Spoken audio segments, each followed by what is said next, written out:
자, 하나님의 말씀 마태복음 15장 13절 14절을 보겠습니다. 마태복음 15장 13절 14절. 예수께서 대답하여 가라사대 심은 것마다 내 천부께서 심으시지 않은 것은 뽑힐 것이니 그냥 두어라. 저희는 소경이 되어 소경을 인도하는 자로다.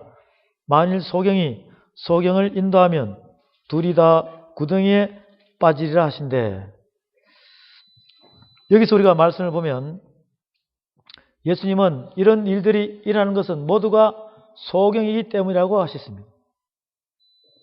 예수님은 사람의 계명으로 가르침을 받았기 때문에 하나님을 헛되이 경배한다고 말씀하셨던 것입니다. 가르침을 받는 자가 소경이기 때문에 소경 같은 지도자의 가르침을 받는다는 것이다. 늘 하는 말이지만 소경이기 때문에 소경을 길잡이로 두고 있는 것입니다. 눈 뜬 사람은 절대로 소경을 길잡이로 세우지 않는다는 것이죠. 즉 소경 지도자 밑에 눈이 한짝만 있는 애꾸 눈이면 절대로 소경을 따르지 않는다는 것이죠. 사람의 계명으로 가르치고 외식하는 종교꾼들을 선생으로 따르고 있다는 것은 스스로가 그들과 동류하는 뜻입니다. 동일하다는 뜻이죠. 그래서 예수님은 둘 다 지옥으로 가도록 그냥 두라고 하신다.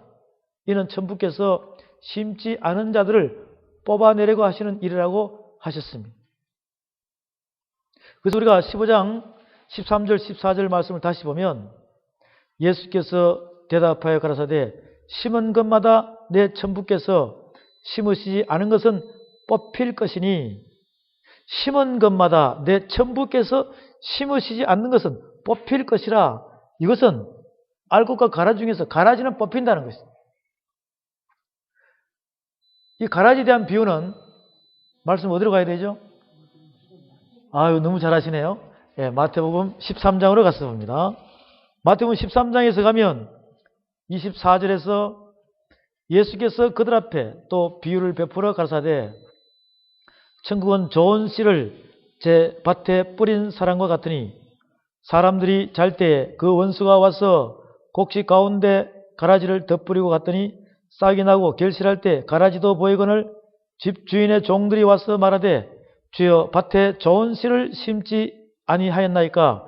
그러면 가라지가 어디서 생겼나이까? 주인이 가로되 원수가 이렇게 하였구나. 종들이 말하되 그러면 우리가 가서 이것을 뽑기를 원하시나이다. 주인이 가로되 가만두어라. 가라지를 뽑다가 곡식까지 뽑을까 염려하노라. 둘 다 추수 때까지 함께 자라게 두어라. 추수 때 내가 추수꾼들에게 말하기를 가라지는 먼저 거두어 불사르게 단으로 묶고 곡식은 모아 내 곡간에 넣으라 하리라. 그 다음에 36절 이하에 이에 예수께서 물을 떠나서 집에 들어가시니 제자들이 나와 가로되 밭에 가라지의 비유를 우리에게 설명하여 주소서. 대답하여 가라사대 좋은 씨를 뿌린 이는 인자요 밭은 세상이요 좋은 씨는 천국의 아들들이요 가라지는 악한 자의 아들들이요 가라지를 심은 원수는 마귀요 추수 때는 세상 끝이요 추수꾼은 천사들이니 그런즉 가라지를 거두어 불에 사르는 것 같이 세상 끝에도 그러하리라. 인자가 그 천사들을 보내리니 저희가 그 나라에서 모든 넘어지게 하는 것과 또 불법을 행하는 자들을 거두어내어 풀무불에 던져 넣으리니 거기서 울며 이를 갈미 있으리라. 그때 의인들은 자기 아버지 나라에서 해와 같이 빛나리라. 귀 있는 자는 들으라. 여러분들은 이 말씀을 들을 권한이 있습니까? 없습니까? 있다는 것이죠. 결국 이것은 뭐냐면 알곡과 가라지가 같이 자란다는 것이죠. 어디서? 교회 안에서 자란다는 것이죠. 그럼 여러분 스스로가 각자가 알곡인지 가라지인지는 누가 완벽히 아셔요? 하나님께서 완벽히 아셔요. 예수께서 아십니다. 사마리아 여인의 마음을 뚫어서 보시듯이. 그럼 여러분도 알곡인지 가라지인지 알아요? 몰라요? 여러분은 영이 열렸으면 말씀을 깨달았으면 다른 사람을 보면 알곡인지 가라지인지 분명히 알아요. 그래도 여러분이 알곡이라도 가라지를 뽑아야 돼, 안 뽑아야 돼? 예수님께서 뽑으라 그랬어요, 뽑지 마라 그랬어요? 그러니까 옆에 동서남북에 여러분 참견하지 마시라니까. 여러분 스스로가 온전한 알곡이 되길 바랍니다. 근데 지금 나나 여러분은 완전한 알곡 아니잖아요. 그렇기 때문에 지금 옆에 신경 쓰는 것이 아니라 동서남북 주위 신경 쓰는 것이 아니라 내가 먼저 알곡이 되기를 원합니다. 이렇게 해서 우리는 하나님의 말씀만 전념해서 여러분이 신령과 진정으로 예배드리는 이곳 성령한 자가 되어야 됩니다. 귀 있는 자는 성령이 교회들에게 하시는 말씀을 들을지라. 이기는 그에게는 내가 하나님 나그네에 있는 생명나무 과일을 주어 먹게 하리라 그랬어요. 여러분들은 이 말씀을 받아들이면서 여러분 안에서 영생토록 솟아나는 샘물의 건원이 되어가지고 주는 자가 복이 있도다. 그런 자가 되라는 뜻입니다. 그래서 우리는 이것을 분명히 받아들여 보면 여러분들이 소경에서 눈을 뜨게 된다는 것이죠. 그러면 소경을 절대적으로 따라가지 않는다는 것입니다. 이러한 일들이 예수님 당시에만 있는 일이 아니고 지금 이 시대도 그대로 교회 안에서 일어나고 있다는 것이죠. 지금 이 시대 교회에서 가장 중요하게 여기는 것이 예배다는 것입니다. 지금 이 시대 교회에서 어디를 가나 가장 중요하게 여기는 것은 예배입니다. 예배지만 그 예배가 진짜 예배냐 가짜 예배냐 이것에 따라 가지고 그 예배는 여러 두 갈래로 구분이 된다는 것이죠. 지금도 교인들이 외식으로 신앙생활을 하고 있다는 뜻인데 그러다 보니 교회생활, 사회생활이 이원화되어 있는 것이죠. 교회 안에서는 신앙 냄새가 나며 밖에 나가면 안 나며 그것은 예수님의 지적대로 소경인 목사들의 가르침을 받고 있었기 때문에 목사님들은 성도들에게 예배를 빠지지 말 것을 강조합니다. 왜 그러냐? 하나님은 예배를 통해서 만나주시기 때문에 빠지면 안 된다고 가르치고 그래서 누가 예배를 빠지지 않고 주일 성수를 잘 하느냐로 신앙의 등급이 매겨진다고 이렇게 가르치고 있는 것이죠. 물론 성도가 되어서 예배를 드리는 것은 당연합니다. 그러나 이러한 예배를 할지라도 마음에서 우러나는 것이 아니고 강제적이고 유전적이고 습관이고 답습이고 이렇게 내려오는 것은 옳은 예배라 할 수 없습니다. 한국 교회 안에서는 예배는 하나님과 교제하는 것이라는 논리로 성도가 되어서 예배를 드리지 않는 것은 죄라고 규정해 놓았기 때문에 그러다 보니 자연히 주일 성수는 기본이 되어버렸고 주일을 지키지 않은 사람은 믿음 없는 사람으로 분류되고 치부되어 버렸습니다. 이러한 가르침을 받은 교인들은 자연히 신앙생활의 최우선에 주일 성수와 예배를 둘 수밖에 없다는 것이죠. 교인들은 예배를 빠지지 않고 잘 드리면 자신의 신앙이 좋은 것으로 생각하기 때문입니다. 마음엔 주님을 사랑하는 것도 없고 하나님의 약속도 믿지 않지만 일단 목사가 가르치는 대로 하였으니 믿음이 있다고 여기는 것이죠. 믿음이 좋다, 믿음이 크다 이렇게 인정을 하고 있다는 것입니다. 목사가 시킨 대로 했으니 일단 교회 안에서 믿음 있음으로 통하며 그러니 혹시 예배라도 빠지면 하나님께서 대노하실 것이라고 생각하기 때문에 주일날 볼일 보러 가기 전에 새벽 예배라도 참석하여서 하나님께 눈도장을 찍고 볼일을 보러 가곤 합니다. 또 그들의 목사들은 한술 더 떠서 이런 찝찝함을 들어주기 위해 아침 일찍 예배 시간을 마련해 주므로 교인들에게 서비스를 해주고 있다. 또 편리한 시간에 와서 예배 드리고 볼일을 보라는 것입니다. 이러한 사고방식의 신앙은 몸은 교회에 와 있어도 마음은 이미 콩밭에 가 있는 신앙입니다.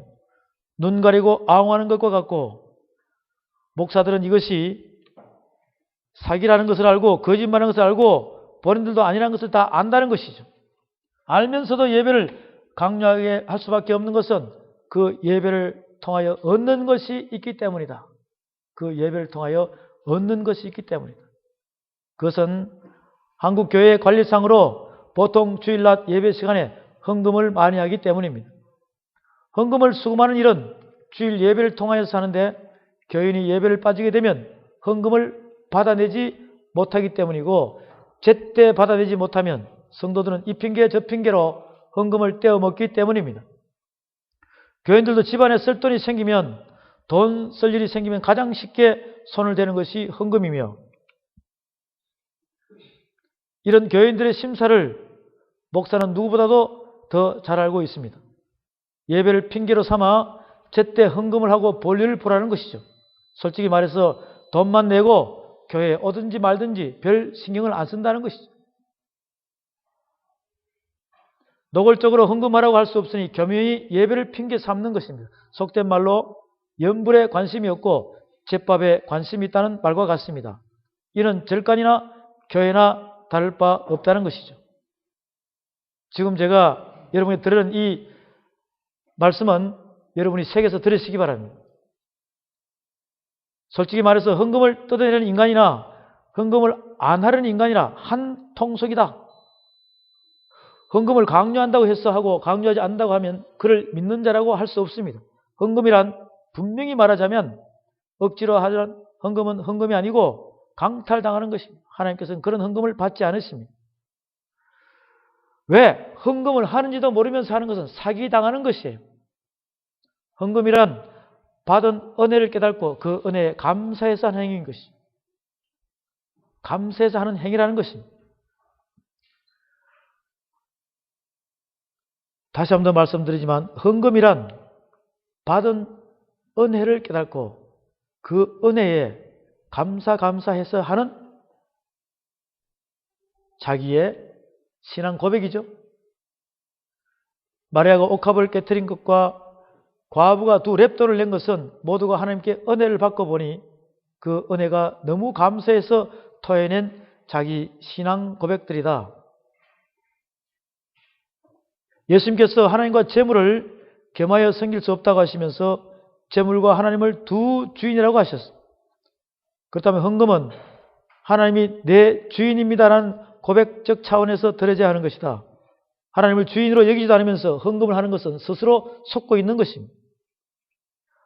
하나님은 저와 여러분에게 이렇게 이야기합니다. 너 진정으로 날 주인이라고 생각하느냐? 이렇게 물었을 때 여러분의 마음은 어떻겠습니까? 주인이란 날 먹여 살려주는 분이란 뜻이죠. 그래서 너 진정으로 내 은혜로 살고 있다는 것을 아느냐를 묻고 계신 것인데 이 재물을 내가 준 것이라고 생각하느냐를 묻고 있는 것입니다. 온 우주 만물의 주인이신 하나님께서 여러분을 창조하시고 이 땅에 정복하고 다스리게 했어요. 그럼 내 앞으로 다가오는 모든 것은 누구에서 온 것입니까? 하나님께로 다 왔다는 것입니다. 그런데 이것을 내가 떼어가지고 하나님께 주면 내 것을 주는 것이에요? 하나님 것을 다시 드리는 것입니다. 그런데 여기에 뭔 계산이 들어가야 돼요? 그렇잖아요? 여기에 지금 우리가 분별이 안 되는 분들이 상당히 많아요. 저는 여러분에게 예배의 성공자는 의식주 문제에 대한 나 옆에 있는 어떤 재산권에 여러분이 신경 쓰지 마시고 그것은 다 잊어버리시고 여러분의 영혼 몸을 하나님께 온전히 드리길 바랍니다. 영혼 몸, 여러분 자신의 몸은 누구 것입니까? 하나님께서 피값을 샀잖아요. 그래서 그것을 그대로 드려버리면 나의 가지고 있는 모든 것이 누구 것입니까? 그래서 우리는 청지기 역할을 한다. 청지기 역할은 무엇이냐? 나는 나에게 있는 모든 것이 누구 것이다? 하나님 것이기 때문에 하나님께서 시키는 대로 한다는 것이죠. 하나님께서 시키는 대로 한다는 것입니다. 내 것이 아니라는 것이에요. 하나님의 소유이기 때문에 나는 종이라는 것입니다. 내가 아무리 회장이고 사장이고 재벌이라도 하나님의 것이기 때문에 하나님께서 명령 내리는 대로 한다는 것이죠. 이렇게 결국 하나님이 곳간에서 내가 갖다서 내어다 주고 갖다서 내어다 주면 내가 주인인 것과 똑같다는 것이죠. 이런 청지의 역할을 하라는 것이죠. 그렇기 때문에 헌금에 의존하다 보면 헌금에 계산이 들어가고 헌금 속에서만 파묻히다 보면 사람의 계명에 이끌려가기 때문에 결국은 내 자신이 온전한 예배의 성공자가 될 수 없다는 것입니다. 그래서 이 구약시대의 모세가 가나안에 들어갈 이스라엘 백성들에게 이런 사실을 알려주었습니다. 너희들이 약속대로 가나안 땅에 들어갈 텐데 그러면 꼭 이런 자세로 살라고 당부하는 성경 구절입니다. 여러분 생각나십니까? 구약시대의 모세가 가나안에 들어갈 이스라엘 백성들에게 이런 사실을 알려줬어. 너희들이 약속대로 가나안 땅에 들어갈 텐데 그러면 꼭 이런 자세로 살라고 당부하는 구절입니다. 이것은 바로 지금 우리한테 똑같은 이야기예요. 지금 이 시대에 똑같은 비유되는 이야기입니다. 신명기 26장에 보겠습니다. 신명기 26장 1절 이하의 말씀을 보게 되면 신명기 26장 1절에서 11절까지 말씀을 보겠습니다. 내 하나님 여호와께서 내게 기업으로 주사 얻게 하시는 땅에 내가 들어가서 거기 거할 때 내 하나님 여호와께서 내게 주시는 땅에서 그 토지 모든 소산의 만물을 거둔 후에 그것을 취하여 광주리에 담고 내 하나님 여호와께서 그 이름을 두시려고 택하신 곳으로 그것을 가지고 가서 당시 제사장에게 나가서 그에게 이르기를 내가 오늘날 당신의 하나님 여호와께 고하나이다. 내가 여호와께서 우리에게 주리라고 우리 열조에게 명시하신 땅에 이르렀나이다 할 것이요. 제사장은 내 손에서 그 광주리를 취하여다가 내 하나님 여호와의 단 앞에 놓을 것이며 너는 또 내 하나님 여호와 앞에 아뢰기를 내 조상은 유리하는 아람 사람으로서 소수의 사람을 거느리고 애굽에 내려가서 거기 우거하여 필경은 거기서 크고 강하고 번성한 민족이 되었더니 애굽 사람이 우리를 학대하며 우리를 괴롭게 하며 우리에게 중력을 시키므로 우리가 우리 조상의 하나님 여호와께 부르짖었더니 여호와께서 우리 음성을 들으시고 우리의 고통과 신고와 압제를 하감하시고 여호와께서 강한 손과 편팔과 큰 위엄과 이적과 기사로 우리를 애굽에서 인도하여 내시고 이곳으로 인도하사 이 땅 곧 젖과 꿀이 흐르는 땅을 주셨나이다. 여호와여 이제 내가 주께서 내게 주신 토지 소산의 만물을 가져왔나이다. 토지 소산의 만물, 토지 소산의 첫 것을 갖고 왔다는 것이죠. 너는 그것을 내 하나님 여호와 앞에 두고 내 하나님 여호와 앞에 경배할 것이며 내 하나님 여호와께서 너와 내 집에 주신 모든 복을 인하여 너는 레위인과 내 중에 우가하는 객과 함께 즐거워할지니라. 이 지금 신명기 26장 1절에서 11절까지 그것을 보게 되면 하나님께서 이 땅을 주셔서 얻었으니 감사합니다 하면서 그대로 첫 것을 갖고 오는 것입니다. 첫 것을 가져오면은 나쁜 걸 가져왔겠어요? 좋은 걸 가져왔겠어요? 자, 이것은 지금 훈련이 잘 됐습니다. 근데 이것이 시간이 지나면서 자꾸 또 변질이 돼야 안 돼요? 자꾸 변질이 되는 거예요. 누구로부터 변질이 되느냐? 제사장으로부터 변질이 돼가지고 거꾸로 백성들한테 내려옵니다. 그것이 이제 말라기까지 가는 거예요. 그것이 말라기까지 갑니다. 지금 이스라엘 백성들은 애굽에서 어디 들어갔습니까? 젖과 꿀이 흐르던 가나안 땅에 들어갔어요. 그런데 이스라엘 백성들이 애굽에서 가나안까지 들어갈 동안에 광야 40년 동안에 이스라엘 백성은 뭐 먹고 살았습니까? 농사도 지을 수 없는 척박한 광야 땅, 죽음의 땅에 거기서 하늘로서부터 하나님께서 하늘 만나를 내려주셨어요. 매출하게도 주시고 물도 주시고 이렇게 해서 어복이 상하지 않게끔 그들에게 복 주시기 위해서 광야를 걷게 하신 것은 낮은 곳으로 척박한 곳으로 광야에 대한 죽음의 땅을 걷게 하신 것은 뭐냐면 너를 낮추어 시험하려고, 너를 낮추어 시험하기 위해서 나를 잘 섬기나 안 섬기나 이것을 보려고. 바로 지금 저와 여러분이 우리가 살고 있는 이 인생의 삶 자체가, 신앙의 삶 자체가 바로 하나님께서는 우리에게 시험치고 있는 것입니다. 너를 낮추고 하는 것은 뭘 주시기 위하여? 복 주시기 위하여. 결국은 젖과 꿀이 흐르는 땅으로 들어갔어요. 하나님께서는 신명기 26장에서 이렇게 얘기합니다. 26장 1절에 내 하나님 여호와께서 내게 기업으로 주사 얻게 하시는 땅에 내가 들어가서 거기 거할 때에 내 하나님 여호와께서 내게 주시는 땅에서 그 토지 모든 소산의 만물을 거둔 후에 그것을 취하여 광주리에 담고 내 하나님 여호와께서 그 이름을 두시려고 택하신 곳으로 그것을 가지고 가서 당시 제사장한테 대사장한테 줘서 누구를 섬기라. 예, 성막에서 성소에서 지성소에서 나를 섬기라는 뜻입니다.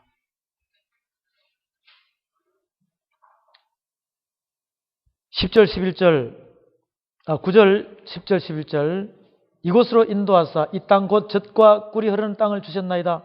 여호와여 이제 내가 주께서 내게 주신 토지 소산의 만물을 가져왔나이다 하고 너는 그것을 내 하나님 여호와 앞에 두고 내 하나님 여호와 앞에 경배할 것이며 내 하나님 여호와께서 너와 내 집에 주신 모든 복을 인하여 너는 레위인과 너희 중에 우가하는 객과 함께 절거할지니라. 우리는 신명기 26장 말씀에서 뭘 깨달아야 되느냐? 지금 여러분은 뭔가 가지고 있어요, 없어요? 여러분은 지금 뭔가 가지고 있잖아요. 내 몸에 뭔가 차고 있는 것도 있고 걸고 있는 것도 있고 뭔가 우리 서로가 알지 못하는 통장이라는 것도 있고 여러 가지가 많이 있죠. 여러분들은 지금 뭔가 믿는 구석이 있다니까요. 믿는 구석이 있으면서도 또 어떤 사람은 불안한 것이 있는 거야. 왜? 이걸 내가 안 하게 되면 하나님을 가긴 가야 되는데 이걸 안 하게 되면 뭔가 불안하거든. 이건 하나님을 믿는다는 거예요? 못 믿는다는 거예요? 뭔가 한쪽 구석에 내가 믿는 것이 있으면 하나님을 믿는다는 거예요? 못 믿는다는 거예요? 요걸 지금 이야기하는 것입니다. 왜 지금 내가 여러분들에게 이 말씀을 나누고 있느냐 하면 지금 우리의 모든 예배의 실패는 다 어디서 오느냐? 나의 의식주 문제에서 오는 거예요. 내가 보완하고 내가 계산해서 내가 어느 정도 바운더리를 만들어 놓고 이렇게 내 생각을 가지고 있으면 이것은 예배의 성공자가 될 수가 없어요. 본인은 지금 각오는 있지. 각오는 있지만 완전히 100% 간다 못 간다? 뭔가 나한테 믿는 구석이 있다는 것이죠. 믿는 구석이 있다는 것이죠. 불안한 것이 있다는 것이죠. 그래서 요거는 해야 되고 요거는 또 해야 되고 이거는 결국 많든 적든 간에 몇 주인을 섬기는 것입니까? 두 주인을 섬긴다. 이 마음이 한 주인으로 바뀌시기 바랍니다. 한 주인으로. 이 한 주인은 누구한테로 가야 돼요? 하나님께로 가야 되겠죠. 그래야지만이 온전한 신령과 진정으로 드리는 예배의 성공자가 될 수 있다는 것이죠. 간단한 것입니다. 그래서 우리는 이 말씀을 보고 있는 것이죠. 가나안 땅에 들어가서 소산을 얻으면 그 소산물을 가지고 와서 내 것을 드린다고 하지 말고 하나님께서 이 땅을 주셔서 얻었습니다라고 고백하라고 하셨습니다. 우리는 원래 나그네이고 땅이 없는 자인데 하나님께서 이 풍요로운 땅을 주셔서 이렇게 농사를 잘 지었습니다라고 하라는 것입니다. 즉 헌물을 드리면서 내 것이 아니라 하나님 것입니다를 고백하라는 것이죠. 그러므로 이스라엘이 드리는 헌물 속에는 반드시 이것은 하나님께서 주셔서 얻은 것이므로 하나님께 돌려드립니다라는 뜻이 들어있어야 한다는 것입니다. 행여라도 자기 것을 드린다고 생각해서는 안 된다. 자기 것을 드린다고 생각하면 아까운 생각이 들고 감사가 사라지게 된다는 것이죠. 이 말을 지금식으로 말하면 하나님께서 직장도 주시고 건강도 주시고 돈도 벌게 해주십니다라는 고백으로 드리라는 말이다. 이런 생각으로 헌금을 한다면 그 헌금은 물질이 아니라 그 사람의 신앙 고백이고 마음이다. 그러니 하나님께서 주신 것이라는 생각이 들지 않으면 헌금을 하지 말아야 한다. 자기 것을 드렸다고 생각하면 생색을 내게 되고 감사함이 사라지고 하나님 앞에 교만해지며 주신 하나님은 없고 드렸다는 자기만 남게 되는 것이다. 그런 마음이 없는데도 헌금을 하는 것은 투자하는 것입니다. 목사들이 하나님께 바치면 30배, 60배, 100배로 돌려받는다고 가르치기 때문인 것이죠. 다 하나님과 거래하는 것이고 사기치는 것입니다. 내 돈이라고 생각되면 차라리 그 돈으로 자기 필요한 데 사용하고 사는 것이 훨씬 솔직한 모습입니다. 무슨 말인지 아시겠죠? 여러분이 여러분 것이라고 생각하면 실컷 그냥 여러분 자신만 써버리면 돼요. 하나님께서는 그런 거 생색내면서 받는 거 원치 않습니다. 저는 여러분들에게 이 말씀을 하는 것은 뭐냐면 온전한 예배의 성공자가 되려면 어떤 상황이 되었다는 것을 갖다가 적나라하게 여러분에게 지금 짚어주고 있는 것이죠. 그러다 혹시라도 마음에 감동이 되면 집을 팔아서라도 헌금할 것이다. 그러나 아마도 그런 일을 흔히 일어나는 일이 아닙니다. 생색 내는 상태에서 계산적인 상태에 있는데 그런 사람이 집을 팔아서 내겠습니까? 아니죠. 지금 우리는 사실 하나님 앞에서 볼 때는 어처구니 없는 말씀을 보고 있는 거예요. 그렇지만 이것이 바로 우리가 제대로 신실한 진리 안에서 신령과 진정으로 예배 드리는 자가 되기 위한 하나의 이 초석이 되고 권면이 되는 말씀이기 때문에 우리가 보고 있는 것입니다.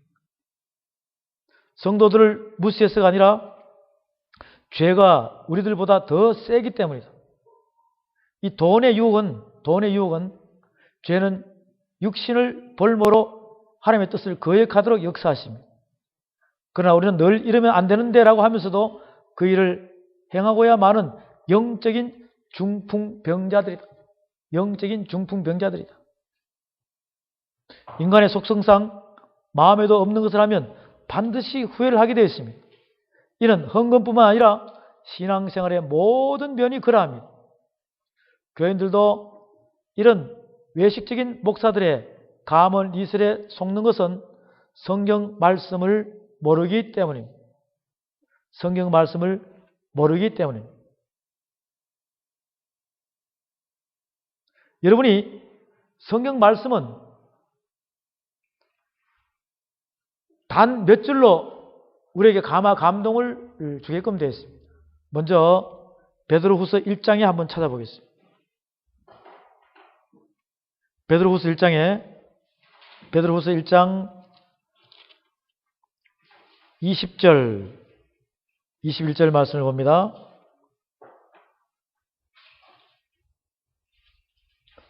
베드로후서 1장 20절 21절 먼저 알 것은 경의 모든 예언은 사사로이 풀 것이 아니니 예언은 언제든지 사람의 뜻으로 낸 것이 아니요 오직 성령의 감동하심을 입은 사람들이 하나님께 받아 말한 것임이니라.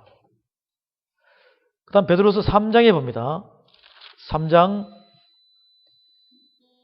16절에 보면 또 그 모든 편지에도 이런 일에 관하여 말하였으되 그 중에 알기 어려운 것이 들어있으니 무식한 자들과 굳세지 못한 자들이 다른 성경과 같이 그것도 억지로 풀다가 스스로 멸망에 이르느니라. 디모데후서 3장에 봅니다. 디모데후서 3장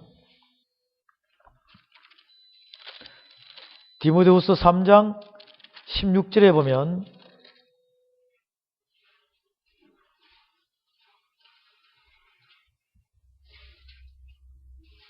모든 성경은 하나님의 감동으로 된 것으로 교훈과 책망과 바르게 함과 의로 교육하기에 유익하니 이는 하나님의 사람으로 온전케 하며 모든 선한 일을 행하기에 온전케 하려 함이라. 15, 16, 17 다시 한번 봅니다. 또 내가 어려서부터 성경을 알았나니 성경은 능히 너로 하여금 그리스도 예수 안에 있는 믿음으로 말미암아 구원에 이르는 지혜가 있게 하느니라. 모든 성경은 하나님의 감동으로 된 것으로 교훈과 책망과 바르게 함과 의로 교육하기에 유익하니 이는 하나님의 사람으로 온전케 하며 모든 선한 일을 행하기에 온전케 하려 함이니라. 이렇게 해서 이 교인들이 이런 외식적인 사람의 계명을 가리키는 목사들의 감언 이설에 속는 것은 성경 말씀을 모르기 때문입니다. 성경이 말하는 예배가 무엇인지를 모르기 때문에 속는 것입니다. 다시 강조하지만 눈을 뜬 사람은 소경을 따르지 않는다는 것이죠. 미치지 않고서야 어떤 사람이 소경을 길잡이로 삼겠습니까? 소경을 길잡이로 시킨다는 것은 그 사람도 소경이라는 증거인 것입니다. 교인들이 영적으로 소경이니 거짓말하는 목사라고 따르는 것입니다. 결국 자업자득이라고 해야 된다는 것이죠. 남 탓할 것이 아니라 자신의 소경됨을 탓해야 한다는 것이죠. 자신의 소경됨을 탓해야 된다. 그러면 이 말씀은 우리가 호세아서에서 구약 페이지 호세아서 4장에서 분명히 우리에게 이야기를 해주고 있어요. 호세아서 4장에서 봅니다. 호세아서 4장 1절에서 10절까지 말씀을 보겠습니다. 호세아서 4장 1절에서 10절. 먼저 호세아서 4장 6절. 내 백성이 지식이 없음으로 망하는도다. 내가 지식을 버렸으니 나도 너를 버려 내 제사장이 되지 못하게 할 것이요. 내가 내 하나님의 율법을 잊었으니 나도 내 자녀들을 잊어버리라 그랬어. 내 자녀들을 잊어버리라 그랬어. 4장 6절 다 같이 시작. 내 백성이 지식이 없음으로 망하는도다. 내가 지식을 버렸으니 나도 너를 버려 내 제사장이 되지 못하게 할 것이요. 내가 내 하나님의 율법을 잊었으니 나도 내 자녀들을 잊어버리라. 사랑하는 사명자 여러분, 주의 백성 여러분, 여러분에게 성경책을 다 줬어요, 안 줬어요? 성경책을 다 줬어요. 지금 교회 다니면서 믿음 생활하면서 성경책 없는 사람이 있습니까? 다 있다는 것이죠. 이 성경 안에는 하나님의 율법의 지식이 있습니다. 근데 이것을 알아야 돼요, 몰라야 돼요?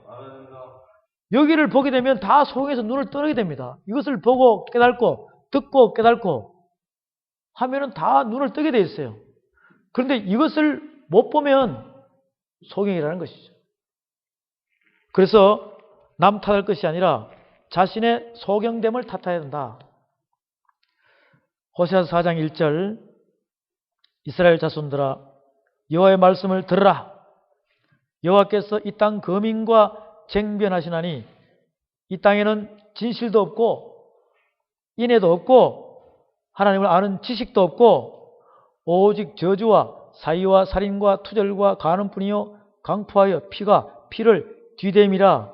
그러므로 이 땅이 슬퍼하며 무릇 거기 거하는 자와 들짐승과 공중에 나는 새가 다 쇠잔할 것이요 바다에 고기도 없어지리라. 그러나 아무 사람이든지 다투지도 말며 책망하지도 말라. 내 백성들이 제사장들과 다투는 자같이 되었음이라. 너는 낮에 거치겠고 너와 함께 있는 선자는 밤에 거치리라. 내가 내 어미를 멸하리라.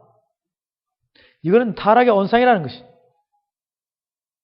내 백성이 지식이 없으므로 망한도다.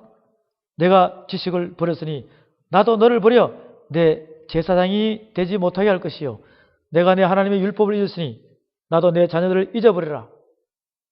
저희는 번성할수록 내게 범죄하니 내가 저의 영화를 변하여 욕이 되게 하리라. 저희가 내 백성의 속죄 제물을 먹고 그 마음을 저희의 죄악에 두는도다. 장차는 백성이나 제사장이나 일반이라. 내가 그 소행대로 벌하며 그 소위대로 갚으리라. 저희가 먹어도 배부르지 아니하며 행음하여도 수요가 더하지 못하니 이는 여호와 쫓기를 그쳤음이라. 내 백성이 지식이 없어 망하는도다. 우리에게는 이 성경책을 다 줬다 그랬어요. 근데 이 성경책을 들고 왔다 갔다 하기만 하면 하나님의 율법의 지식을, 천국 복음을 알아요, 몰라요? 모른다는 것이죠. 결국 나중에 저와 여러분들은 소경이 돼가지고 가다가 나중에 어디 가서 심판받아요? 백부자 심판대 앞에 가서 받을 때 거기는 생명책 한 권과 성경책이 딱 놓여 있어요. 여러분에게 물으면 대답 못하면 어떻게 할 겁니까? 이것은 바로 하나님 아버지의 말씀입니다. 하나님 아버지의 말씀이에요.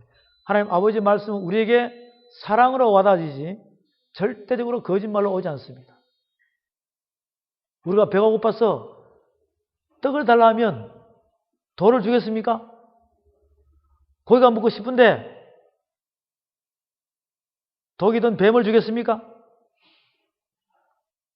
구하고 찾고 두드리면 성령을 주시느니라. 아무리 악한 자라도 자기 자식한테는 그렇게 나쁜 짓을 할 수가 없어요. 여러분, 우리 모두는 하나님 말씀 안에서 진리를 깨달아 우리가 감화 감동으로 교훈을 받아서 주님 앞에 온전히 예배 드릴 수 있는 영적 예배에 이곳 성령한 자가 되시기를 주의 이름으로 축원합니다.